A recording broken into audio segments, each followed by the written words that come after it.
da Atual Colégio, ele foi baleado sim. O Otávio Guedes até passou essa informação em relação à presença de um sniper aqui, a gente também tinha mencionado mais cedo. Então, por volta das 9h04, ele então foi atingido por um tiro na perna, em seguida socorrido, ele foi colocado numa ambulância, a gente viu essa ambulância passando por aqui. Então, assim, então, a gente vai aquela sequência de disparos, como eu mencionei para vocês, que a gente ouviu aqui. Então, de fato, o bandido ele foi atingido na perna.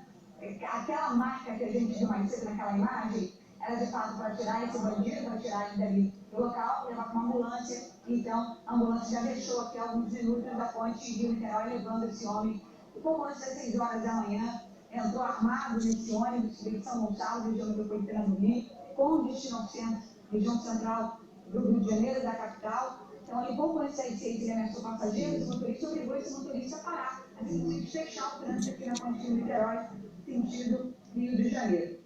Vários passageiros estavam dentro desse ônibus, a gente ainda não tem o número confirmado do número de passageiros. Pela manhã, alguns foram liberados, foram 6 liberados pela manhã. Então, foram 6 liberados pela manhã, e depois a imprensa se afastou mais ainda, assim como os motociclistas e motoristas na outra via, e aí então, depois de alguns momentos, a gente ouviu essa sequência de disparos. No primeiro momento, atingido na perna, a gente acabou de receber a informação de que esse bandido morreu, não resistiu e morreu. E a arma que ele possuía, que ele ameaçou os passageiros, que ele ameaçou o motorista, era uma arma de brinquedo, segundo informações passadas agora para a nossa produção. Não era uma arma de verdade. A informação que a polícia teve recebido até o momento, que ele havia passado, que ele estava armado, tinha uma taser, uma arma de choque, também um galão de gasolina. E agora, então, esses disparos que eu narrei para vocês, que a gente ouviu aqui, de fato, foi em direção a esse bandido, que foi atingido, chegou a ser socorrido pela ambulância, mas não resistiu e morreu. E a polícia descobriu que a arma que ele possuía, a arma que ele estava, que ele usou para ameaçar as pessoas dentro desse ônibus, era uma arma de brinquedo. Então, vamos recapitular essa história, gente. Como eu havia dito, pouco antes das 6, então esse ônibus fechou o trânsito aqui, na ponte Niterói, sentido Rio de Janeiro. Diversos passageiros, mais motoristas foram ameaçados por esse bandido.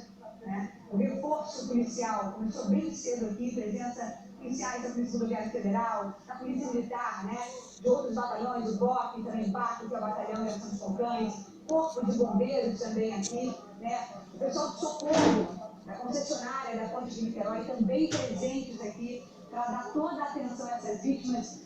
Pela manhã, alguns reféns chegaram a ser liberados, 6. A última mulher que foi liberada chegou a passar mal e desmaiou, foi prontamente acolhida pelas equipes, levada para a ambulância, e depois a gente teve esse momento de tensão. A imprensa, a pedido da polícia, para a segurança, se afastou, assim como os motoristas e motociclistas do outro lado da ponte, que seguiam em direção a Niterói, também tiveram que recuar, pedido de segurança da polícia. Então, foram vários os minutos, os momentos ali de tensão, aguardando informações, quando a gente, aqui, aguardando, ouviu essa sequência de disparos. De fato, o bandido foi atingido, não resistiu e morreu. A polícia divulgou agora para a gente que a arma que ele possuía era uma arma de brinquedo, não era uma arma de verdade.